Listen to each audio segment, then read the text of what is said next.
Hi, my name is John Ferguson, and I am the coffee specialist for the Arbor Day Foundation. I am responsible for sourcing coffee for the Arbor Day coffee program. With that, we are looking at the entire supply chain from seed to cup to ensure that not only the cup flavor qualities are met, but to also ensure our coffees have met the sustainability objectives that we have set forth as an organization. The future of coffee is very concerning. It is known that by the year 2050, we will see a consumption of coffee increasing by 50% due to emerging markets around the world. On top of this, half the land that is currently viable for coffee production will no longer be useful due to the rise in global temperatures.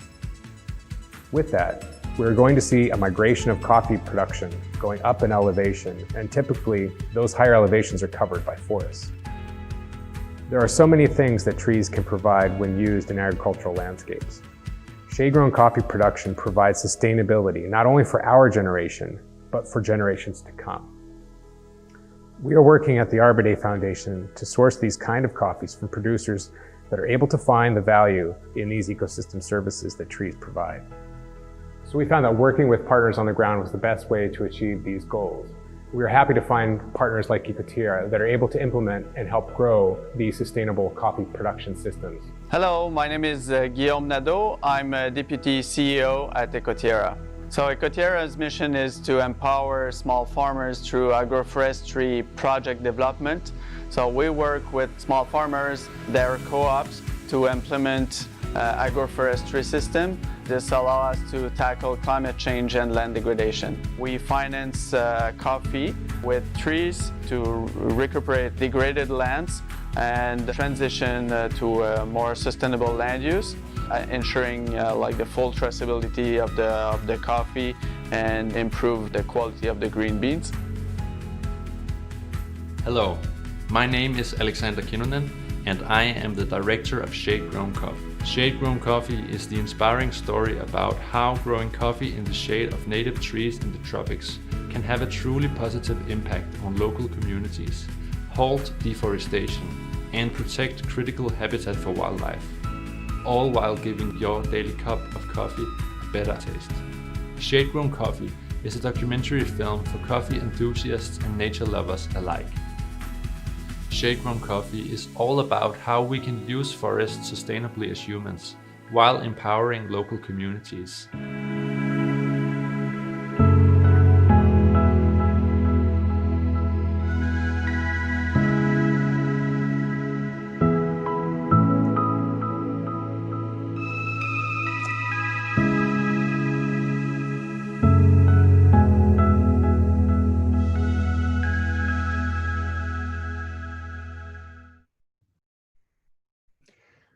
Well, hey everybody, welcome to the live panel discussion about the Shade-Grown Coffee film.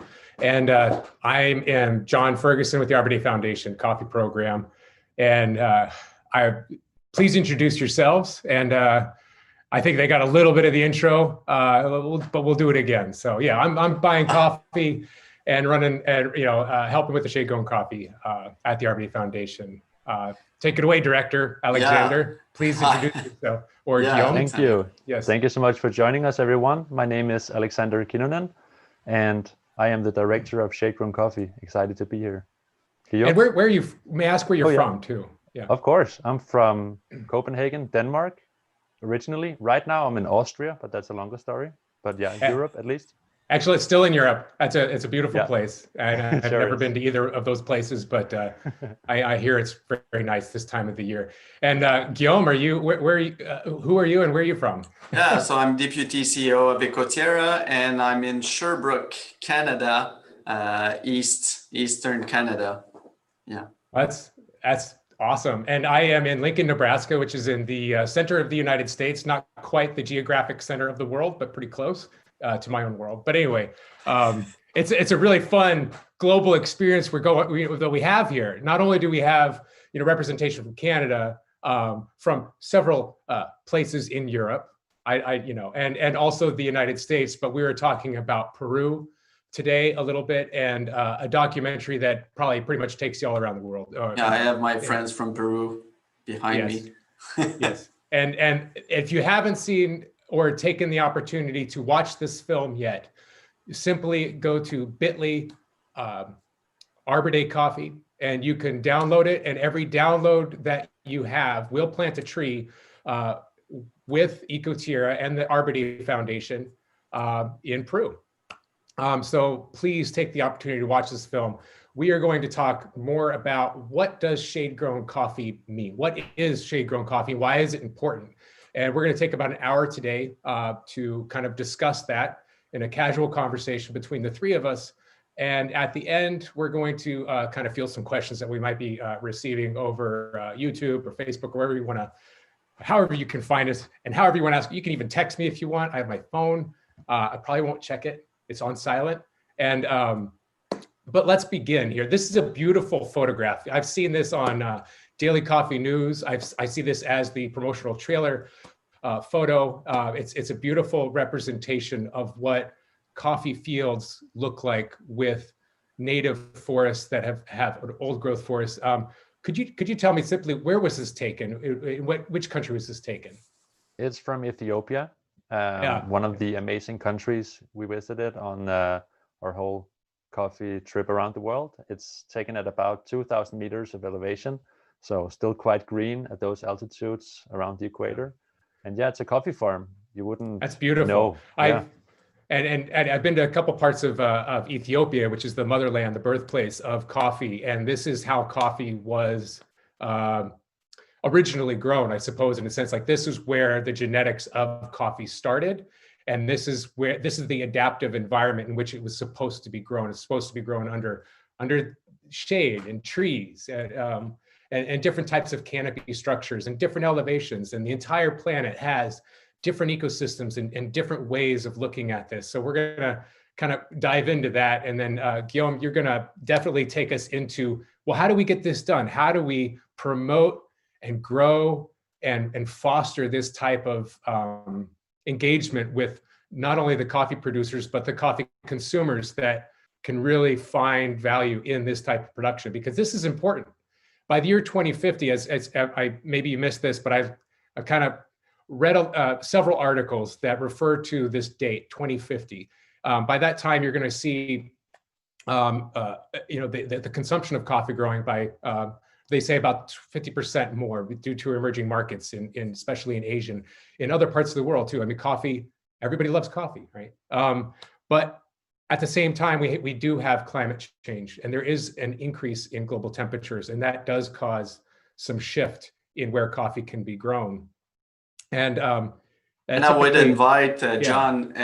You said people go look at the movie, but I would invite people to share this to their friends, because everybody, not everybody, but lots of people drink coffee and they don't even know where does this come from. And I think this is the first kind of film going deeping into this kind of information of where does coffee come from. It's a fruit, and then there's a process all the way, and over like the idea of shade grown coffee, just knowing where does it come from. I think it's something that people should know. Yeah, thanks for bringing that up. And Alexander, you took that opportunity in this film to start from seed to cup and take us through the entire section. I've been there a lot, and Guillaume, we kind of live that world. But if you're not living in that world or experienced it, this film gives you that easy access to understanding how coffee works and how it gets from the farm to the table. So that was a really cool part of this film. But you know, these significant changes on the landscape are concerning, because what does, when you have temperatures getting hotter, coffee likes a certain climate and temperature, so it's moving up. And when you move up a mountain, there's less area, and 60% of that land will be available to grow coffee as we see it now, and most of that is in forested areas. We're going to go a little bit into that a little bit later, but I'd like to just go ahead and kind of, what are we talking about here, and what are the two different forms of agriculture? On the left, we see sun-grown coffee, and on the right, we see shade-grown coffee. And Guillaume, what's either one of you, real quickly, just a couple minutes. We're gonna, maybe take a minute on this slide. Then we're gonna look at a clip from the film that kind of shows some of the benefits or the cost of sun-grown versus the costs or benefits of sun-grown or shade-grown coffee. But Guillaume, in your experience with touring around Peru, do you see these two things quite often? And is it something that is growing, or how is this? What's the impact of this on the left side, the sun-grown coffee?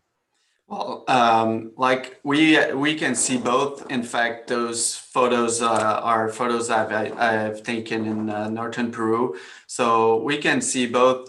And what's happening on the left side is that, like a few years ago, there was Roya, which is a disease that have attacked coffee, and there has been a word going that having trees into the coffee field would cause like this disease. So a lot of producers have cut down all the trees and began produce coffee full sun like this. And then what's happening there is that the land has usually those roots from the trees retaining the soil, the nutrients and everything. And then you have this cleared, and when it rains there, it rains a lot and you get all the nutrients and the good soil washed out. And so the soils get degraded pretty fast. Well, and Alexander, let's go ahead and talk about this clip that we're going to be showing here real quick. It's just a little bit of sort of an explanation of what what are the costs of sun-grown, and let's go ahead and transition over to that now. All right, thank you. You can grow coffee in two ways. You can grow it as sun coffee, or you can grow it as shade coffee. Sun coffee is highly productive. You actually get more beans per hectare than you do with shade coffee, but there's a price to pay for that. On the one hand, you can have higher yields, a lot of coffee coming out of the land, but you then have some other issues you have to deal with. Soil erosion, perhaps water contamination, workers being exposed to agrochemicals, pesticides. So there's some trade-offs there. If all farms were to go conventional, sun-grown, well, we'd have a lot of coffee in the world, and we'd probably also have some very long-term consequences to deal with because of the way the land is treated. Well, because that's really not how coffee wants to grow. They're beautifully planted out very close together, and it's very hard to find a tree that's anywhere near it. Yes, and you'll get a lot of bearing, but it's not sustainable. You're going to have to keep putting more and more inputs, usually of a chemical kind, into it to get it to keep producing, because there's nothing regenerative about it. I think shade coffee is far more regenerative. It allows the plant to rest more because the shade is doing part of the work.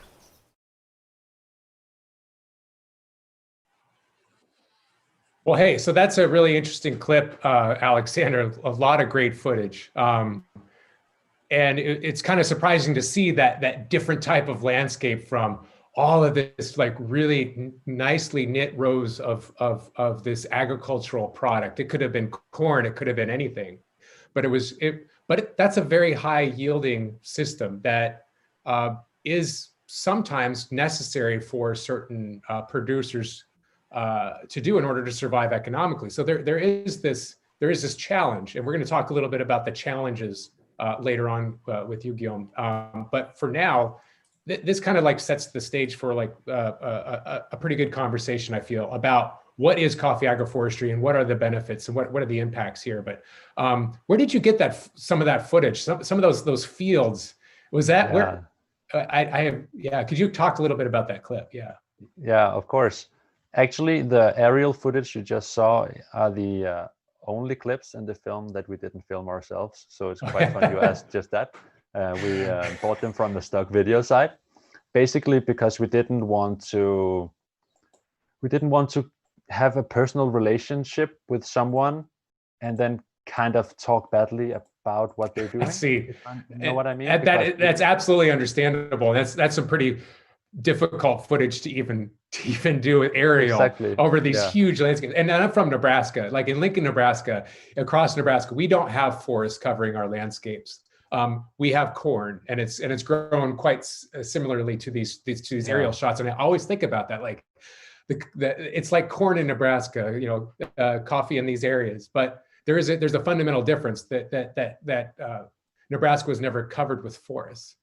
So John, I think most people think that all coffee is produced that way because back in the days, I remind seeing advertisement from big companies, coffee companies showing these fields like in rows and stuff. And every time I speak with my friends about agroforestry and shade-grown coffee, they say, well, coffee is it's like corn. No, it's I used to see this, but they don't think coffee can grow under trees. Right, and I think at the end of that clip, we had a lady speaking about some of these aspects. Where was she from? Dorian. Yes. She is from Jamaica. Very interesting, special lady. Very lovely. She has a very small farm up in the Blue Mountains, and she's very passionate about growing coffee organically in conjunction with nature instead of, kind of betting against it as you do at the end with these rows and rows and rows of coffee. Of course, you can grow coffee that way. And as she also says, it looks beautiful. I mean, it's pleasing to the eyes with these straight rows. Of course it is, and it's very effective. Yeah. But coffee can also be grown under shade and trees. So that's what this whole thing is about. And she really delivered a powerful message throughout the film, and how you edited her story and laced it through all the benefits, and it just really grabbed me. And I'm like, the Arbor Day Foundation has to get in touch with you, and we have to spread this message because this is basically what it's all about, and it's all very well done. So if you haven't seen the film yet, again, go watch it. Bit.ly Arbor Day Coffee. And you'll be planting a tree with the Arbor Day Foundation Ecoterra. And I'm going to probably throw that in throughout this entire thing because I really want people to go see this movie, and this is the best way to do it. So in this photograph, this is taken in Nicaragua, and I apologize for misplacing his name, but we spent some time together, and he was showing me his farm, and this is what Nicaragua, sections of Nicaragua look like. But there's a lot of pressure on these lands with cattle production, and he is investing in coffee agroforestry systems. He's holding his hand around, I think it's probably a nitrogen fixating leguminous tree where it helps rebuild those soils and kind of maintains them in one place. And you see these ripe red cherries and a little bit of green ones that are just kind of about ready to pick. And he was just so excited to show his land, and I was so excited to see it because this is an amazing landscape, and we want to grow more of these because they're being destroyed every day. And Guillaume and Ecoterra, you guys are building these landscapes. We're going to talk a little bit more about that too. And again, I think that we're ready for the next slide, I believe, that we're going to talk a little bit more about what are the benefits of shade-grown coffee? What roles do trees play in agricultural production? So let's go ahead and transition over to that little short clip. If we valued the ecosystem services that were produced on shade coffee farms, and that's not just saving the birds, it's protecting the watershed, it's creating lumber, it's sequestering carbon, it's saving pollinators. We need to do all of those things, none of which is happening in sun coffee. Then the economics would be very obvious. The trouble is, we don't value those things. And we value them, but we're not willing to pay for them. If there was actually monetary values associated with that, this would be a no-brainer. Everybody would be doing shade coffee.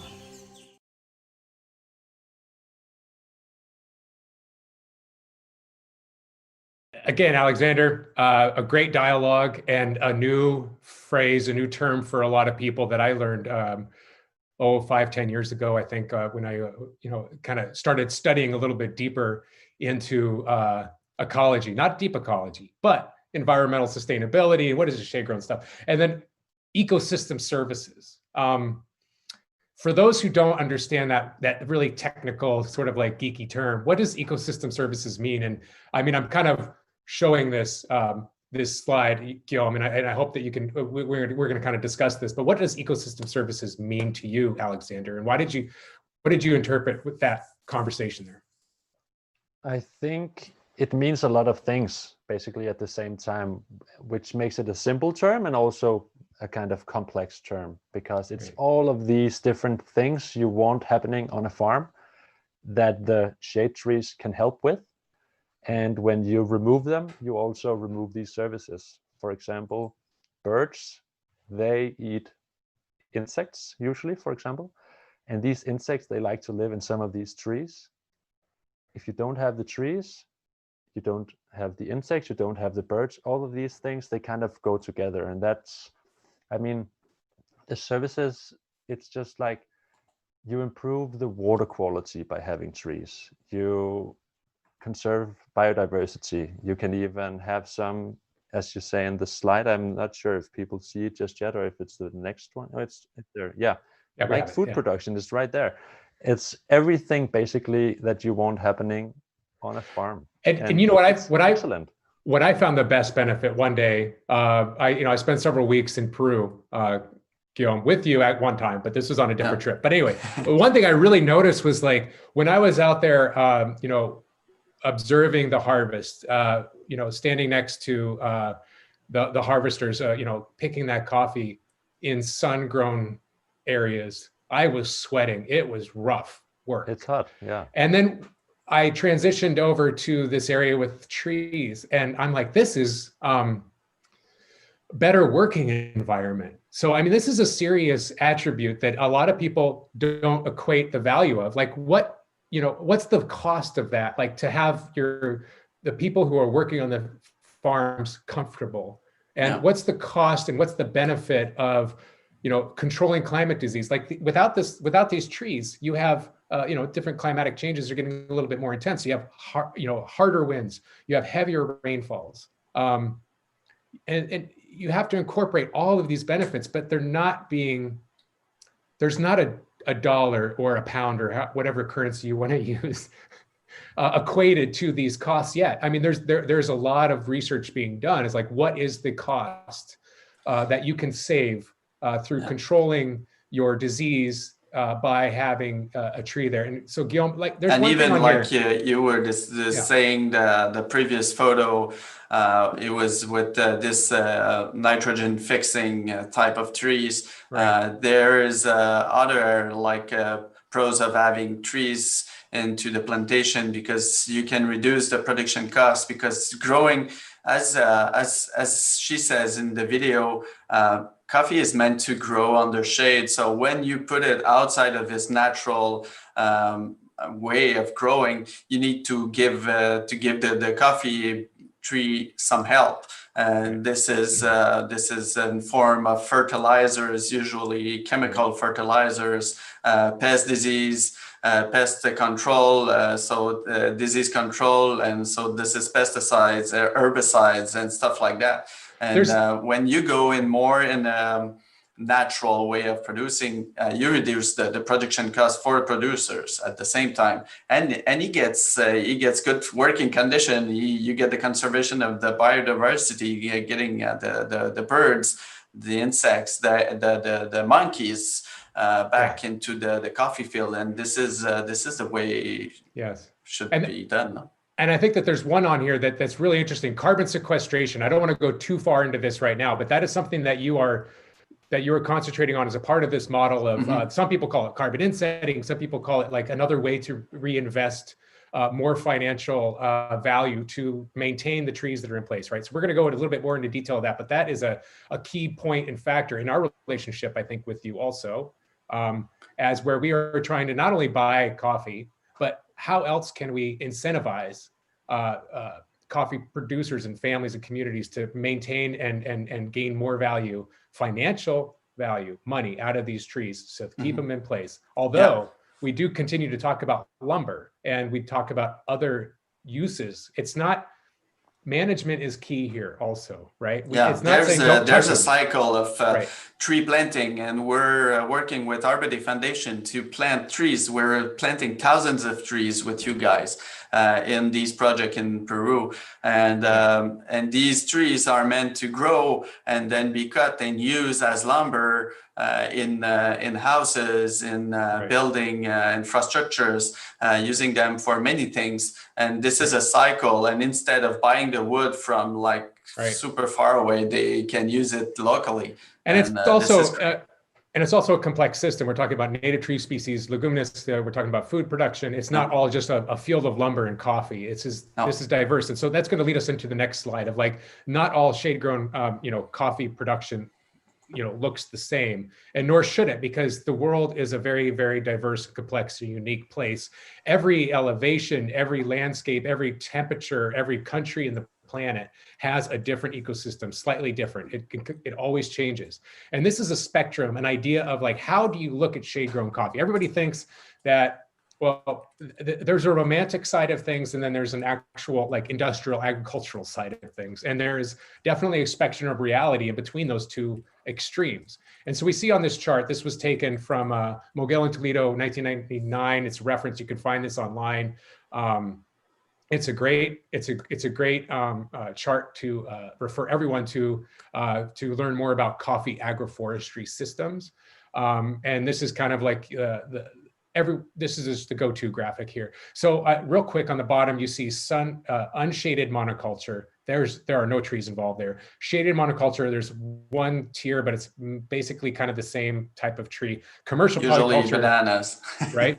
And so then we get into commercial polyculture, traditional polyculture, and then rustic. And this is where that's the traditional shade-grown, look and feel. And Guillaume, like, could you tell me where you see most of Peru activating? Is it between C and B, or is it between D and C, or A and B? The oldest plantation can be on the B side, and what is used to be done now is more in between B and C. So commercial polyculture, so density is a little bit less in trees and a little bit more in coffee. Yeah. And Alexander, when you went to Jamaica, was it right? That's where you went in your university. What was that? How did that feel on this chart of like where you were walking through those coffee forests?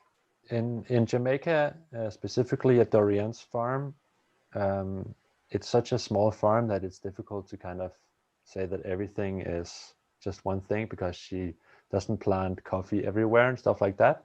Right. But it would probably rank up at around rustic, as most other farms we visited for the film did. We really went for like the gold standard of things. Right. So absolutely.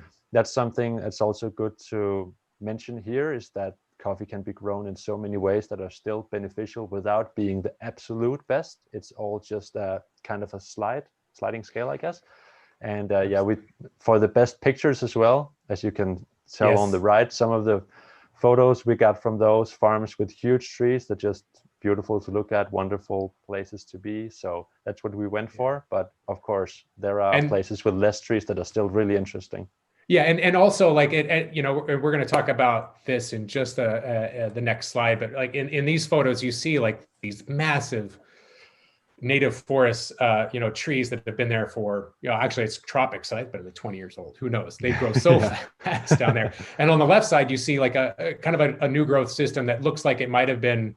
Is that right, Guillaume? Like perhaps maybe has been degraded and now being brought so back. This is about a year and a half. Yeah.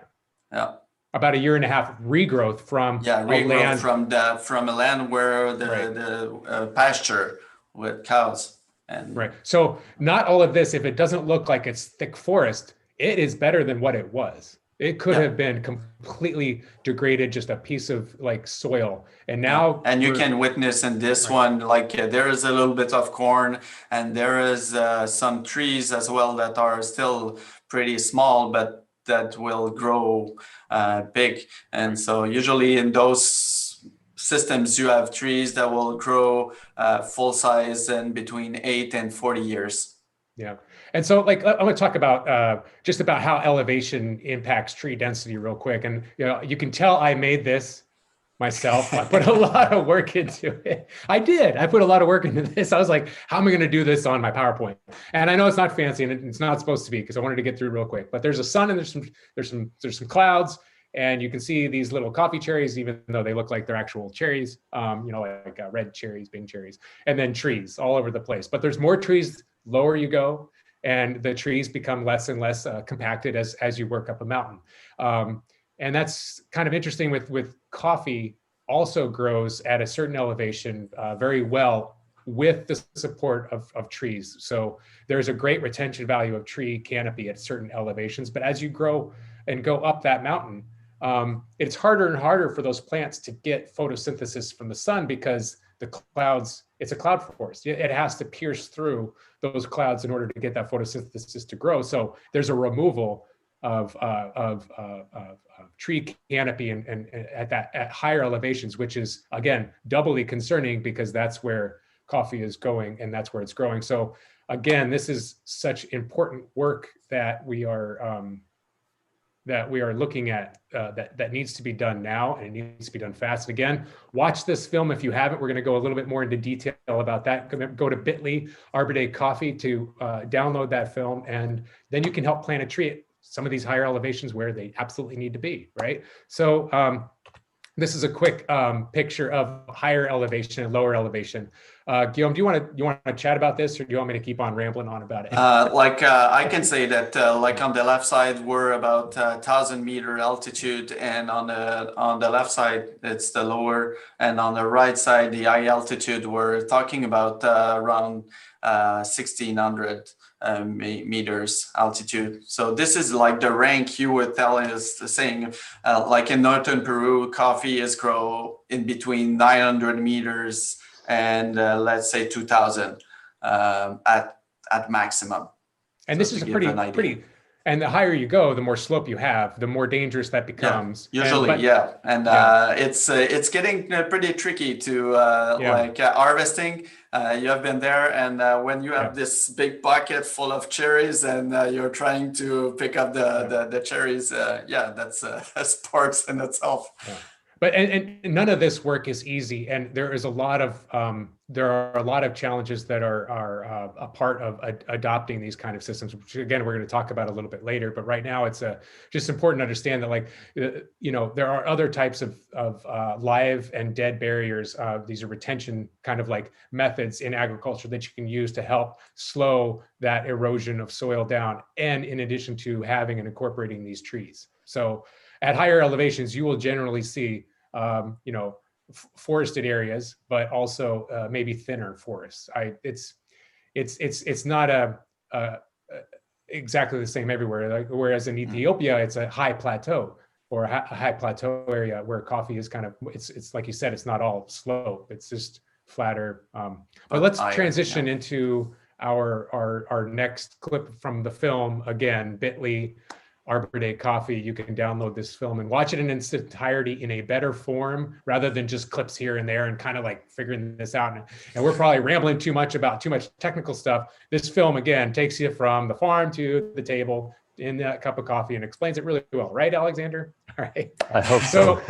let's talk about like what happens next and what's the reality of this situation. And then I'm going to pass it over to Guillaume after we watch this clip. So take it away. And let's watch that clip. Coffee is grown in the most biologically diverse regions of the world, so this is a perfect opportunity. It's really a profound conservation opportunity to use shade trees properly.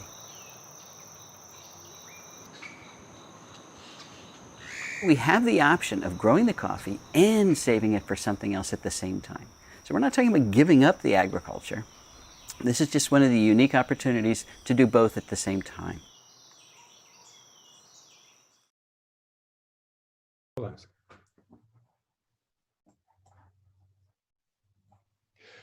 So I think the thing that really struck me about that clip was like, we're not giving up agriculture. You can't give up people. People need to live and survive off of these landscapes to eat and to live and to have a good quality of life. So it's finding that symbiotic balance and that relationship with nature. And I think that's a key. Alexander, thanks for I mean, thank you for doing that. Thank you for having that in the film. What inspired you to put that in the film, and what led you to that awareness that it's a balance? It sure is a balance, because otherwise we wouldn't be talking about coffee. For nature, I'm sure the best thing is to not have a lot of coffee, perhaps, but people like coffee, and it's something that we grow, and we need to have a balance with it to exist with coffee, everyone on the planet, right? So I think that Douglas just struck a chord, saying that this is what it's all about. We need to find a way to live with nature. That's it. I mean, yeah. And Guillaume, this is it. Ecoterra, right here. It's in your mission statement, or at least this like level subtext of work with small farmers to responsibly use land in order to accelerate community sustainable development, thereby tackling climate change and land degradation. But this is what it's all about, right? What you're doing, Arbor Day Foundation is planting trees. We want to get trees in the ground. We also want to like maintain forested canopies to curb that deforestation. But how do we get this done, and how do we do it? Take it away. And actually, how about that? What does Ecoterra do? And I'm going to move on to the next slide, and just as an example of what perhaps that work looks like in transition. Can you explain this? Exactly. Transition? So we first, like you said, this is our mission. So we are a Canadian company with offices in Peru and Colombia and Ivory Coast, and we have this really strong social and environmental mission. And this is like visually what we do with those small farmers. We take those degraded lands and transition to agroforestry. Some may like wonder why we are going to these type of degraded land. On what you can see on the left is, well, people have to live.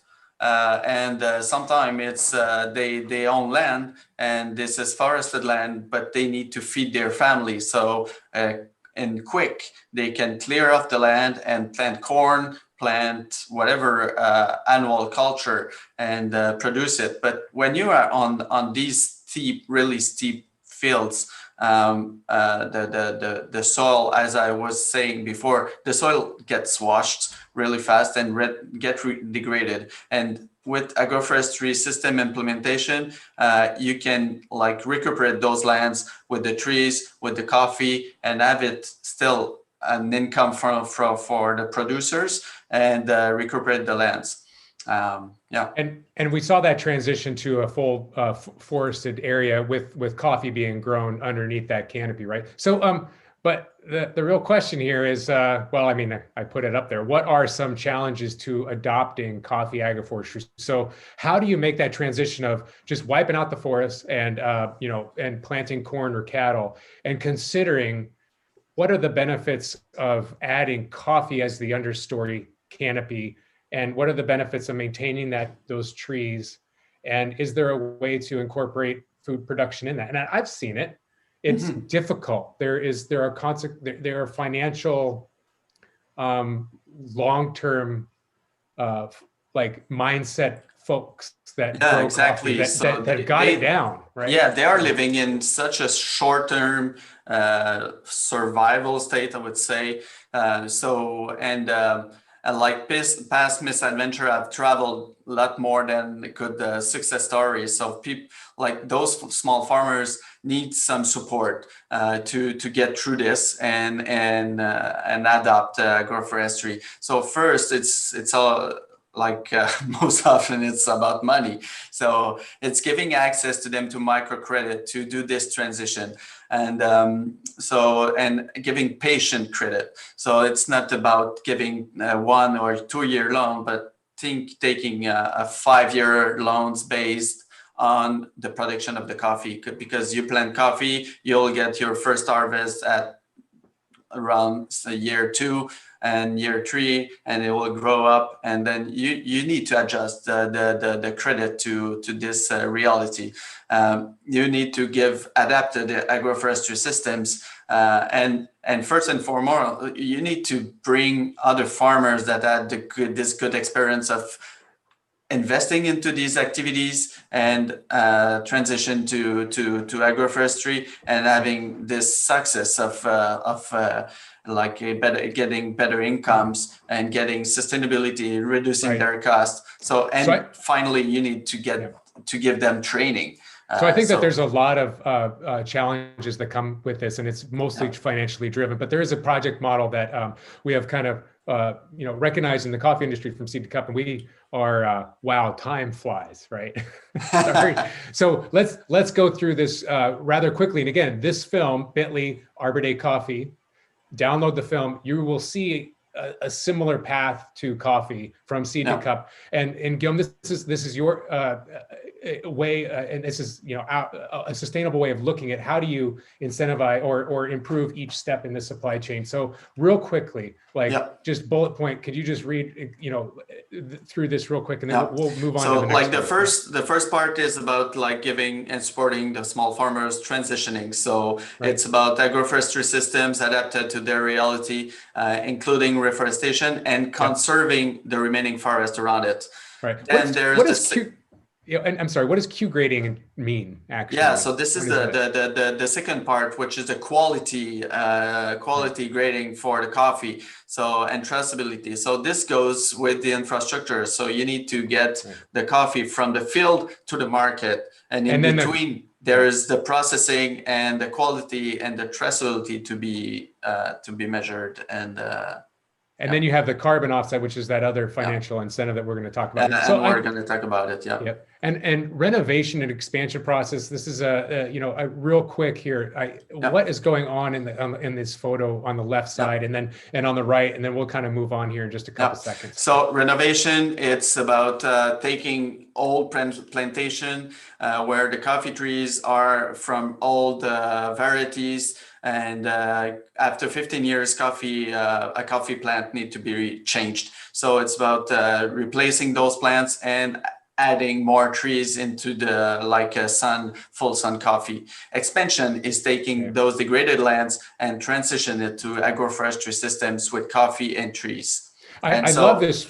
I love this photograph because it shows a conversation with a producer that is necessary to say, we want people who are who are fully understand what is at stake and what the purpose is, not trying to sell them snake oil or anything else as a process. This is traditional farming where it is communicated, where there's no chemical, it's a complicated situation, but I think that's important. And our team is there on the field to support the farmers and visit their farms and see what's the best package for them, what kind of trees, what kind of coffee, help them choose the coffee type they want to plant and why, and then support them throughout the process of plantation, fertilization, organic fertilization, doing the soil analysis, giving them the technical assistance to produce the best coffee and the best quantities. Speaking of the best coffy here, this is you and I and Alexander. I wish you were there next time we'll all go together. But this was up in San Ignacio, in the northern part of and we're visiting a cooperative, and I believe that the lady in the middle is a Q grader, and I'm also a Q grader. So we had that opportunity at this co-op to look at, what does that coffee taste like before we're going to purchase a container and before we're going to invest in this, what does this coffee taste like? And that's another added benefit and value to what you do, is to help buyers, get connected with co-ops that have the like-minded, long view and understand the investments of shade-grown coffee and how that happens. And again, this is some staff. I swear I remember. I forgot his Jose name. Elmer. Oh, yes, of course you do, right? That's my friend from Secafe. He's one of the co-op part of the project we have in northern Peru. So we were visiting them, and And then we have Eleva Finca. Real quickly, what aspect does this play? The traceability and value creation. Yeah. So Eleva Finca is the umbrella we have created to bring this product, this coffee, to the market and give the clients who buy coffee not by bags but by containers of green coffee. And so, in order to produce containers, you need to have. Again, if you watch the film, Bit.ly, Arbor Day Coffee, you will see dry milling processing going on in the film. So you understand what all this manufacturing looks like. But this is where coffee is really kind of cleaned up and sorted and prepped, ready for export, right? And Ecoterra has a brand. What's going on? I don't want to, let we're the cat out of the building bag. this. We're building, and like in this project in northern Peru, there's a challenge there for quality and for processing the coffee. So we're currently building this new facility right in the middle of the project, and to process the coffee, ensure the traceability, ensure the quality, because bad machines get bad coffee. Can I ask you, is this where you took the drone out and showed me, like in the parking lot, like this? Yeah, exactly. This is where it is. Yeah, this is great, because like that was just like a field of dirt about 2 years ago, or whenever we went there, and then traveling with you was a lot of fun. It's always fun to go up to Haiyan, and the people and the culture and the coffee are just fantastic and amazing. And if you ever get a chance to get any Peru coffee, try it out and get it through Ecoterra and buy it from Arbor Day Coffee, of course. I mean, we've got plenty of it, and we also purchased from other countries. So we have Peru, Nicaragua, Honduras, and Colombia and whatnot. And I think that you're also working in Colombia, you said. But let's talk about real quick here. And this could be a 5-hour conversation, and I'm sure that you and I could do it. And Alexander, I'm sorry, we're kind of just like talking about all this, but these are things that people don't know about. It's not so much in the film, I don't think, about this carbon offsetting, but could you briefly, Guillaume, kind of what's going on here? Yeah. So this is like quickly, a carbon project is comparing the baseline with the activity of the project. So this is the baseline. We talk about slash and burn, ranching, illegal logging, and unsustainable agricultural activities like producing corn in those deep fields. So this ends up with deforestation and land degradation. So this is the baseline. So if we switch to the next slide, a carbon project will compare those two and take like this baseline where there is deforestation happening, and the project activities where we do two things. The first is to reforest with agroforestry systems, what you see in the middle, and then take an agreement with the producer to protect the remaining forest they have. So this is the two activities that we generate, and the difference between those two is the carbon offset. So one carbon offset is 1 ton of CO2 equivalent. So this is the way we calculate it, and the carbon offset we generate are getting sold to everywhere in the world on the voluntary carbon market for businesses, people like you and me that want to offset their emissions, and we bring this money and invest it back into the project in technical assistance and more planting, and this is like a circular. Absolutely. And can you tell me real quick, how does voluntary carbon markets work? And I'm just kidding, that was facetious. Because that is a whole lecture in itself that I don't even quite understand fully, but it is complicated and complex. But later on, if you want to get in touch with myself or Guillaume and Alexander to talk more about these questions, or if you have any confusion, we're definitely here to answer. And we'll stay here if some people want to dig into this. And so this is the holistic, approach to a recap. Sustainable development. So there you are. I just wanted to leave some time and keep the whole presentation under an hour, but it is what it is, right? Yeah, we're there. In order to watch this film again, and to also plant a tree with the Arbor Day Foundation with the help and project of Ecoterra, please watch the film, Bit.ly, Arbor Day Coffee. And that's about it. Now, I have some questions that I'd like to field from the audience for you. So Yeah, I'm going to go ahead and look at some of the questions we have. We say this from Kara. This is a great discussion. I'm curious about your background, Alexander, and why you decided to make a documentary on shade-grown coffee. Like, what drove you so to much do this? for the question. Yeah, it's a long story that I'll make kind of short. I worked you can take your time on this one. Sure. Okay, I will. I worked at an NGO in Copenhagen, working with forests and the conservation of forests around the world. And I heard this term, shade-grown coffee. And I was so intrigued by it that I just had to research more. And the more I researched about shade-grown coffee, the more I realized how awesome it is and how unknown it is at the same time. I mean, at that point, I had been drinking coffee for a few years, and honestly, I had zero idea. I mean, zero, how it was grown. That it was a fruit, that it's a bean, that it's roasted, all these things. Maybe I could say something that was almost right about it, but for sure, I was just totally in the dark. So this whole world opened up to me, and it just seemed like such a good story, basically, for a film. And when did you start working on this, actually? Yeah, like, I know that. How long has this been in process? I heard it's been a couple months at least. Yeah, at least. We started filming. It should be said that I made this film with my girlfriend, Victoria. She's the producer of the film.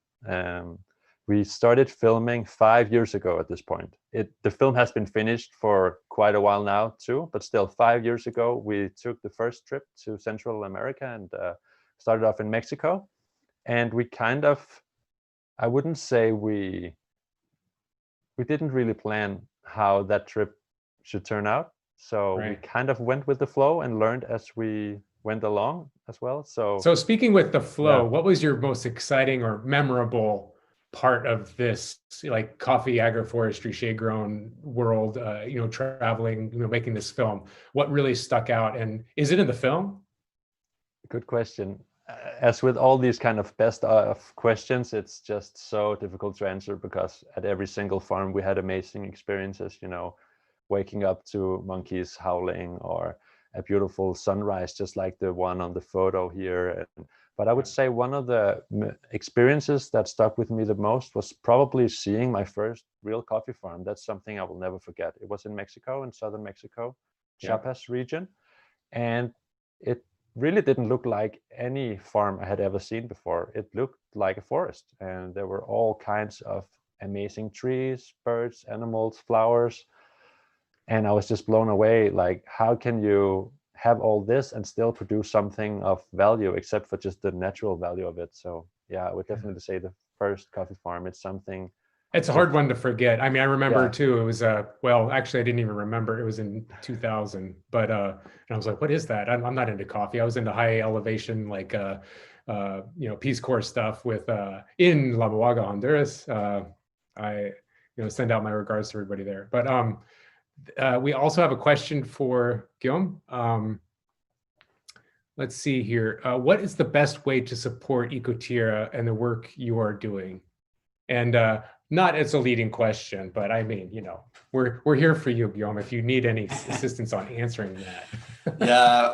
I think that first and foremost, you need to buy shade-grown coffee. And one easy way is for sure to buy coffee from the Arbor Coffee Foundation. So it's as easy as this. And if you can't access this great coffee from Arbor Day, just look for certifications, organic, fair trade, and try to know where your coffee comes from. This is one first thing you can do, and then you can offset your emissions. So this is another way you can support the work we're doing. But supporting the Arbor Day Foundation and Arbor Day Coffee is one good way of doing so. Well, I think we have any. We have one more question here. Are there any, must-try shade-grown coffees that you have had recently, other than the Heritage Coffee Series from the Arbor Day Foundation that we recently launched this month, which is an amazing coffee because it's a honey processing from Honduras. But and you can find that on Arbor Day Coffee, arborday.org/coffee. So check out the Heritage Coffee series. But anyway, Guillaume, what's your favorite other than Arbor Day? Let's just talk about something else. Anything come across? Well, I enjoy those natural and honeys as well, especially like in drips.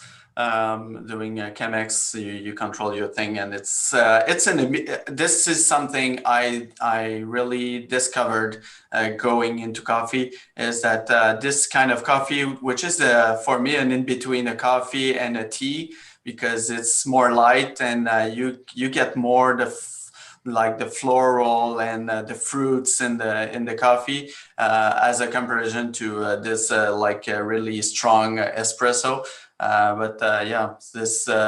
These honeys they're doing, and I have the chance to get access to coffees from our partner co-ops in Peru. So I tend to be more in love with these coffees.